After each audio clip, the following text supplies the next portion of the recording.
Dear Power Weapons, I miss you. You got me off my ass when I didn't have a reason to fight outside my comfort zone. You added risk and reward where there was once only boredom. You added objectives to non-objective game modes.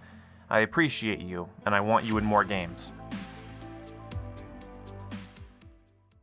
Alright, I know I have a lot of viewers that only play Call of Duty, so let me explain to you what a power weapon is. It's essentially a weapon on the map that you can go and collect that's more powerful than the average weapon you spawn in with or can select for your class. This has been implemented in lots of different games. I mean, Call of Duty 4 Classic mode, then you had, I believe the Medal of Honor games actually played around with this system of having weapon upgrades and special weapons that are scattered along the maps, around the maps. Correct me if I'm wrong, I don't really want to look this up, I just want to see if anybody knows. I believe one of the Medal of Honor multiplayers made you have to go look for a scope for your rifle, so you'd like kind of explore the map to find where the scope was, otherwise your bolt-action rifle would be iron-sighted. I'm pretty sure that was a thing. But of course, when I think of power weapons, I think of Halo, and that's why you're seeing Halo gameplay in the background of this commentary. Power weapons and Halo go together like peanut butter and goddamn jelly. It's just a flawless combination. Halo's longer time to kill can be completely subverted by shotguns, rocket launchers, sniper rifles, things like the plasma launcher or Spartan laser, but the trick is, you have to know where to look for it. They become these contestable little objectives. Even in non-objective game modes, there's a sense of pride in capturing the shotgun in the middle of the map, or the energy sword, or the sniper rifle. I recently critiqued games like Black Ops Cold War for having maps that really don't have anything desirable on them. A lot of them are symmetrical, so I don't really mind losing my power position, and there's nothing really for me to fight for.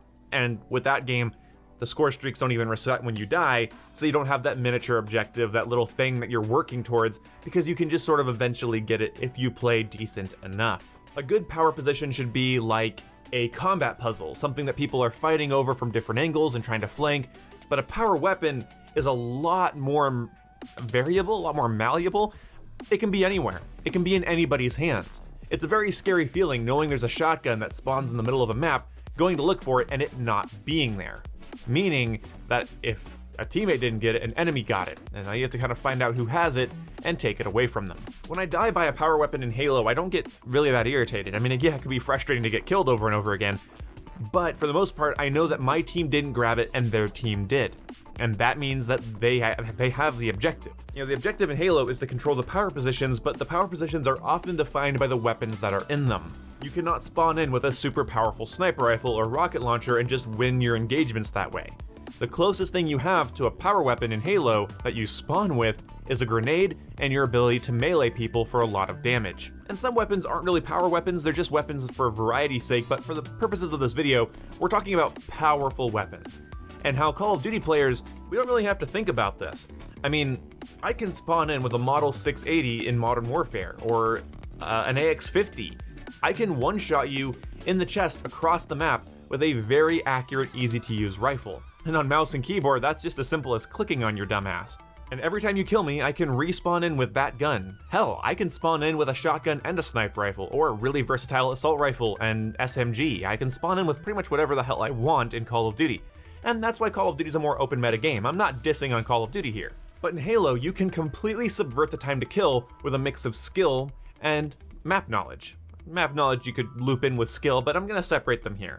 I'm gonna say skill is raw gun skill, the ability to shoot somebody in the head or lead somebody with a rocket. I'm gonna count that as gun skill, or, you know, controlling your engagements with a shotgun. It's important stuff. But the map knowledge is what allows you to take advantage of those things in the first place.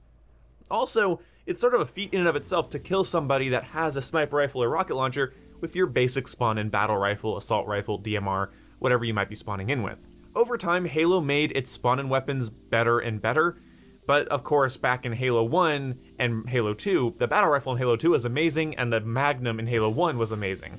So it wasn't like you were completely ineffectual.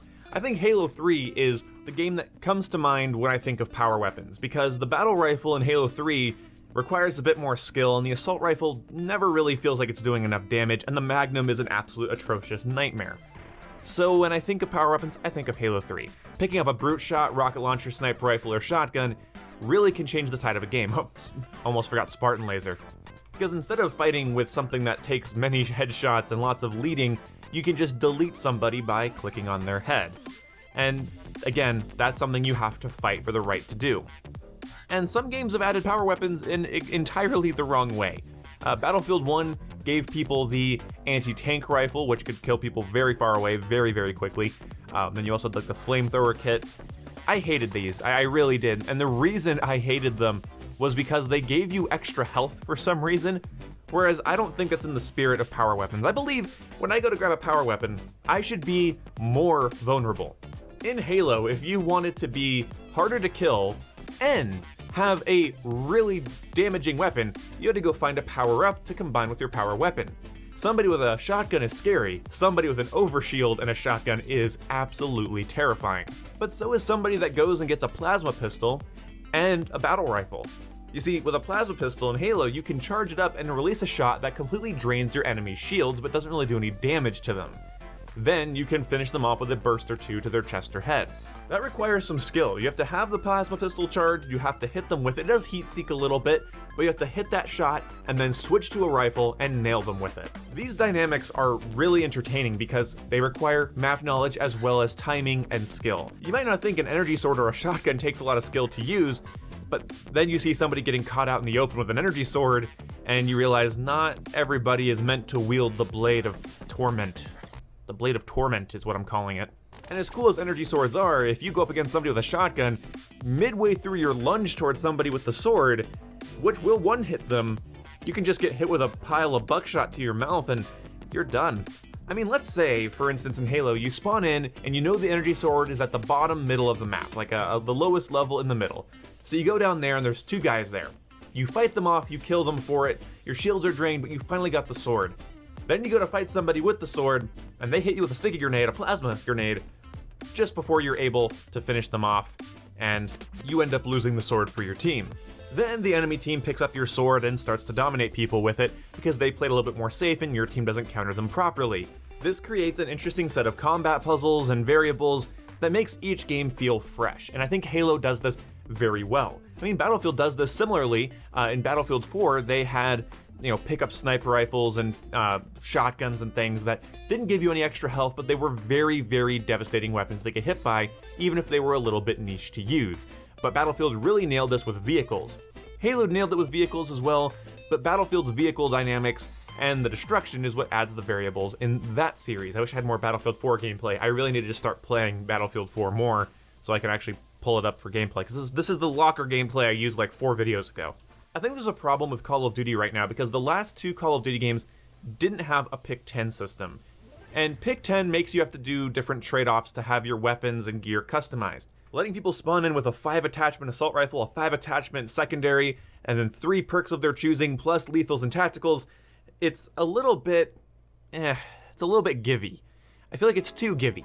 I feel like trade-offs are important in gameplay because when you weigh your options properly, it's much more satisfying than just basically having everything you need all of the time. Even though I grew to like mid-match class customization in Modern Warfare, and now in Cold War, it still does take away that ability to prepare, and the trade-offs and situations you have to weigh in your mind before the game actually starts. It allows you to adapt easier, but it doesn't really force a lot of critical thought. But then it's up to developers to make sure that weighing your risks and rewards doesn't feel out of balance because there's only a couple of viable meta decisions you can make in order to succeed. I think an open, customizable meta is what makes Call of Duty so fun and special and replayable. But in Halo, I think the situations that arise from the limitations are what makes that game so replayable. It's very interesting. Halo is a slower time to kill game. Perfect nade throws and map knowledge are basically required to dominate your enemies in the fastest way possible. A lot of times it's the combinations of things you do in Halo. Plasma rifle plus BR, hitting somebody with a corner nade, dropping their shield and then switching to a pistol and shooting them in the head.